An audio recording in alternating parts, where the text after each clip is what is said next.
साथियों, आप सुन रहे हैं CMS कम्युनिटी रेडियो और साथियों कानपुर रोड रेडियो स्टेशन से प्रोग्राम विश्व वॉइस लेकर मैं हूं आज एक बार फिर आपके साथ आपका दोस्त हर्ष। और साथियों चलिए अब आपको लेकर चलते हैं city Montessori school Ashrafabad campus. Thank you so much, sir, for having us here.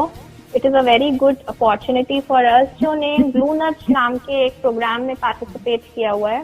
It is a platform which is giving a nudge to become more responsible towards the earth. इस प्रोग्राम के अंदर हमारे बच्चों ने रिसाइकिल मॉड्यूल ऑप्ट किया है और इसके तहत उन्होंने सस्टेनेबल डेवलपमेंट के प्रति अपना प्रण लिया है और एक्शन मोड पे हैं. We are all in our action mode. I think our students will be able to take you through this program with their words. Right, action mode में हैं. हमारे साथ हैं इस वक्त ज़ेहरा, उमुल और आयत. आप तीनों स्टूडेंट्स हैं. तो ज़ेहरा, सबसे पहले आपसे जानना चाहेंगे ये एक्शन मोड में होने के बाद अब क्या होगा, क्या करेंगे आप? यस सर, ये जो ब्लू नज है यहाँ पे हम लोग को कहा गया है कि हम लोग कलेक्ट करें प्लास्टिक बॉटल्स, मिल्क पैकेट्स और टेट्रा पैक्स. ये हम जब कलेक्ट करेंगे तो स्कूल में एक ट्रक आएगा वो इसे ब्लू नज की फैक्ट्री ले जाएगा और फिर वहाँ ब्लू नज की कंपनी ले जाएगा. फिर वहाँ से ये फैक्ट्री में जाएंगे जहाँ जो गवर्नमेंट स्कूल्स में बच्चे हैं जो दरी पे बैठ के पढ़ते हैं उनके लिए बेंचेस और चेयर्स बनेंगी. कितनी अच्छी बात है.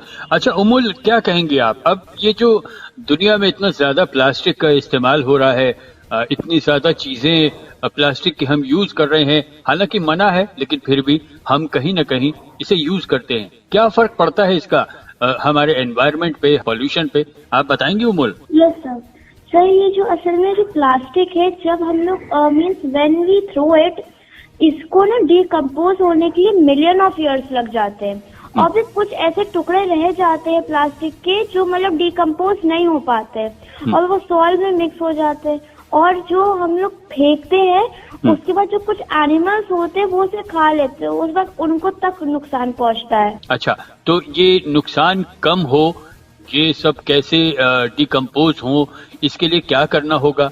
मुझे लगता है डिकम्पोज तो नहीं हो पाएगा. सर, उससे ज्यादा अच्छा है कि हम सब इन सबको रिसाइकलिंग करने के लिए भेजें और ज्यादातर हम लोग कोशिश करें कि जो ये प्लास्टिक बैग्स होते हैं उनकी जगह हम लोग जूट बैग्स, पेपर बैग्स ये सब यूज करें और प्लास्टिक का थोड़ा कम यूज करें. अच्छा आयत, अब आप ये बताइए कि लोग कितने सीरियस हैं इस बारे में? आपको लगता है कि मतलब लोग जो है अभी रिसाइकलिंग की बात को समझते हैं, जानते हैं? यस सर, मुझे लगता है कि मतलब ज्यादातर तो लोग नहीं मगर हाँ थोड़े लोग मेरे ख्याल से इस चीज को फॉलो करते हैं. जैसे हम अपने स्कूल में से हम लोगों ने 20 बच्चों को लिया था तो अब ये चीज हम लोग करते हैं तो बाकी जो देखने वाले लोग होते हैं उनको भी मतलब लगता है कि हाँ नहीं हमको भी ये करना चाहिए. हम लोगों ने अपने मतलब इस प्रोजेक्ट के लिए हम लोगों ने बॉटल्स इकट्ठा करी थी, प्लास्टिक बॉटल्स, टेट्रा पैक्स और बहुत से प्लास्टिक मटेरियल्स कलेक्ट किए थे. तो जब हम लोगों के अपने नेबर्स के और सोसाइटी से हम लोगों ने लिए थे ये चीजें तो उन लोगों ने भी पूछा था कि आप ये क्यों कर रहे हैं. तो पहली बात तो हम लोगों ने उनको ये बताया कि ये प्लास्टिक बहुत हार्म करता है हम लोगों को और बाकी जितना ज्यादा आप इसको अवॉइड करें वो अच्छा होगा. तो उनको हम लोगों ने ये बात समझाई तो हाँ कुछ लोगों को समझ में आया. तो ऐसे करके अगर हम लोग एक मतलब बना ले कि बहुत से लोगों को समझाते जाए तो वो भी आगे लोगों को समझाते जाएंगे इस चीज को. तो इस चीज से मतलब प्लास्टिक कम यूज हो सकती है. बिल्कुल, बहुत ही सराहनीय काम है. मतलब दुनिया में अगर इसको डिकम्पोज नहीं किया जा सकता तो इसको रिसाइकल करके एक दिशा दी जा सकती है कि इस प्रॉब्लम का एक समाधान ढूंढा जा सकता है, क्योंकि आने वाले वक्त में ये एक बहुत बड़ी मुश्किल बनने जा रहा है. ज़ेहरा, क्या कहेंगी अगर हम अभी से रिसाइकलिंग के बारे में जागरूक ना हुए तो क्या होगा? सर, अगर हम अभी से उसके बारे में जागरूक नहीं हुए तो आगे चल के ये हो सकता है कि बहुत से एनिमल्स मतलब जैसे उमर ने बताया कि जो प्लास्टिक होती है वो सॉइल में मिक्स हो जाती है और उसके बाद जो एनिमल्स होते हैं उसको निगल लेते हैं और जिसकी वजह से उनको नुकसान पहुंचता है.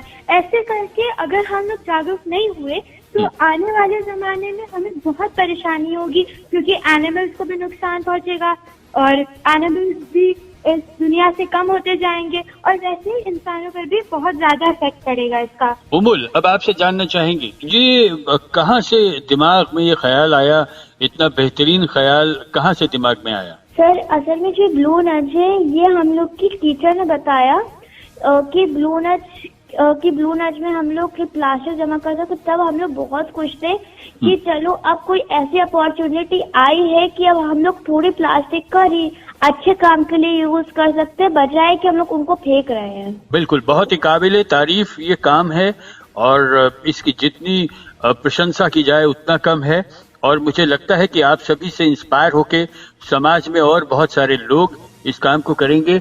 चलने से पहले ज़ेहरा, उमुल, आयत, आपसे एक एक लाइन में हम CMS के बारे में जानना चाहेंगे। मैं अपनी प्रिंसिपल को थैंक करना चाहूंगी, उन्हीं ने हम लोग को इस ब्लू नज के बारे में इंट्रोड्यूस किया ताकि हम लोग आज स्टूडेंट्स ऑफ CMS प्लास्टिक जो हार्म कर रहा है हम लोग के एनवायरनमेंट को, इसके बारे में जागरूक हो और हम लोग जो है इसके बारे में कुछ कर पा रहे हैं। मैं बहुत खुश हूँ इसके बारे में। जी उमुल, आप क्या कहेंगे? तो मैं ये कहना चाहती हूँ कि असल में जो हम लोग का स्कूल है वो हम लोगों को ऐसे प्लेटफॉर्म्स करता है ताकि हम लोग इन सब में सर्टिफिकेट के लिए ना पार्टिसिपेट करें।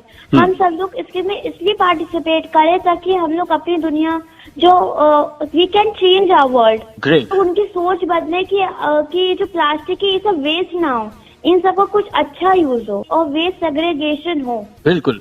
आयत, आप क्या कहेंगी? सर मैं कहना चाहूंगी कि हमारा जो स्कूल है वो ये सब इनोवेटिव चीजें करता रहता है ताकि बच्चे भी एक्टिव रहे इन सब में और आगे बढ़े।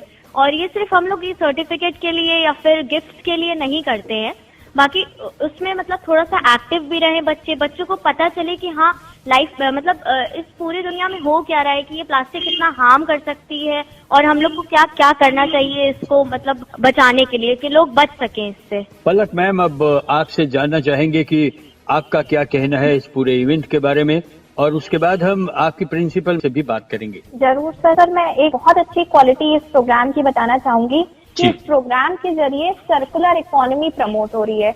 जो हम रिसाइकलिंग करा रहे हैं उसकी मदद से कितने लोगों को एम्प्लॉयमेंट मिल रहा है। तो इस प्रोग्राम का ये भी एक जरिया है जो मुझे बहुत ही अट्रैक्ट किया था इस प्रोग्राम पे वर्क करने के लिए कि many people are getting employment because of this programme.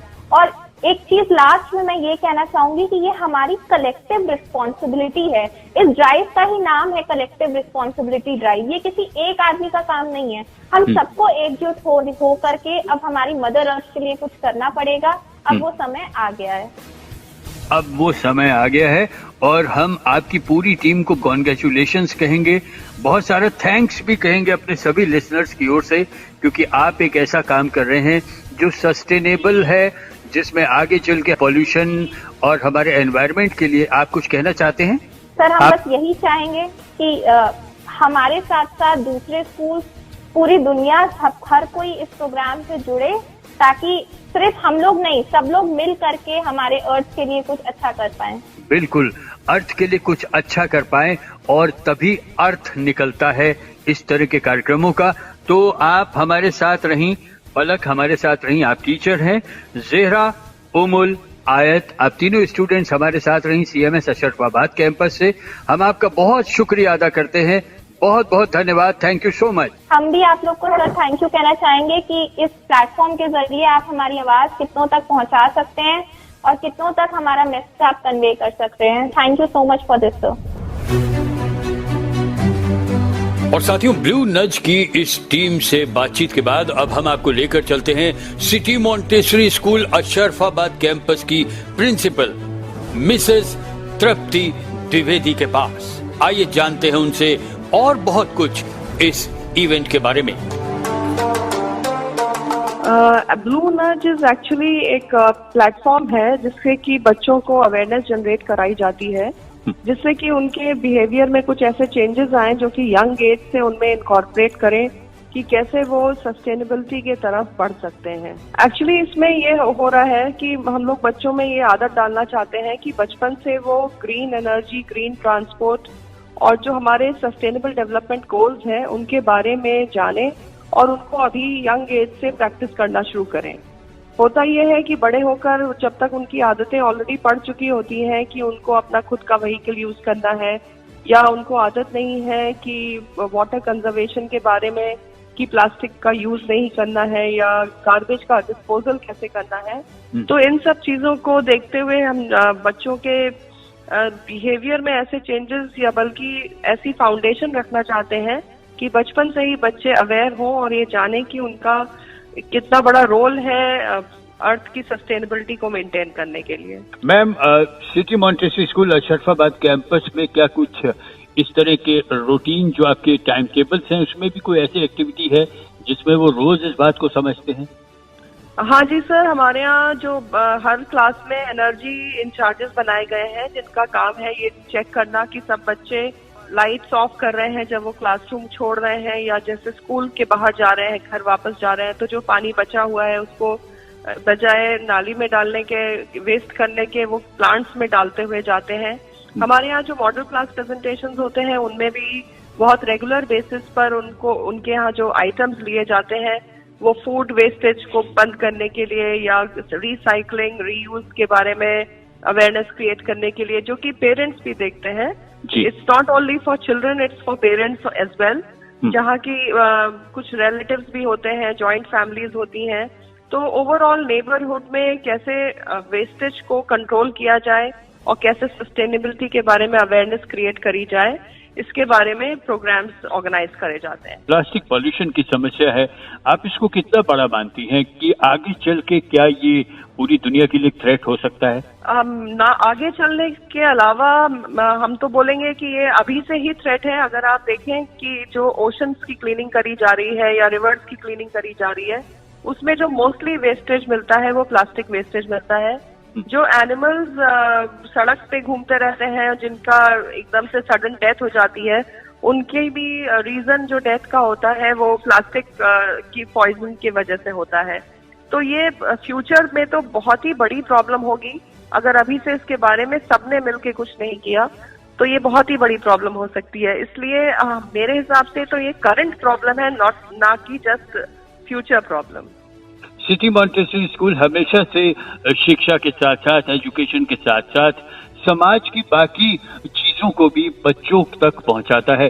कितने बच्चों ने पार्टिसिपेट किया था इस इवेंट में, ब्लू नज में? सर, हम लोग का जो इनिशिएटिव था वो तो हम चाह रहे हैं कि हमारे यहाँ 100% पार्टिसिपेशन हो, लेकिन अभी करंटली हमारे यहाँ अराउंड 45 to 65% बच्चे पार्टिसिपेट कर रहे हैं।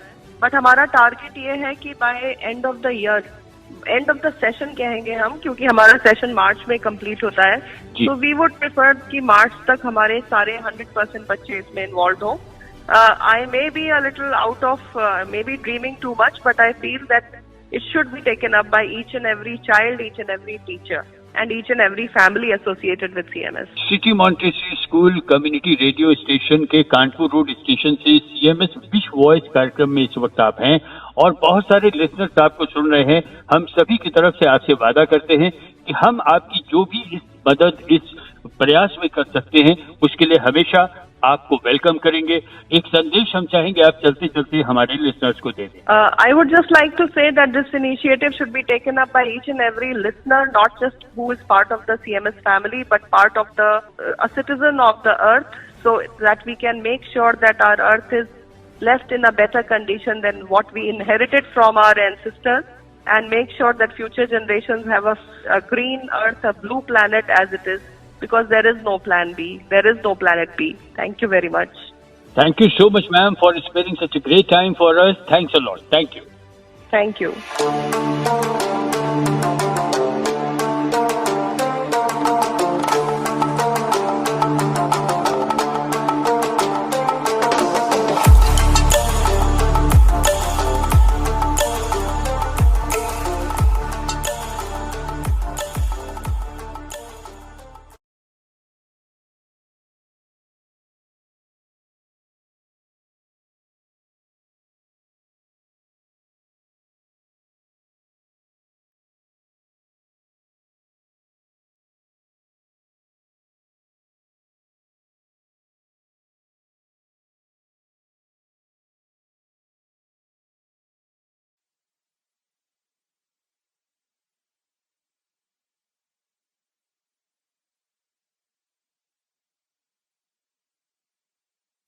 तो साथियों, CMS अशरफाबाद कैंपस की इस ब्लू नज टीम से बात करने के बाद अब हम बात करेंगे CMS अशरफाबाद कैंपस की प्रधानाचार्य से।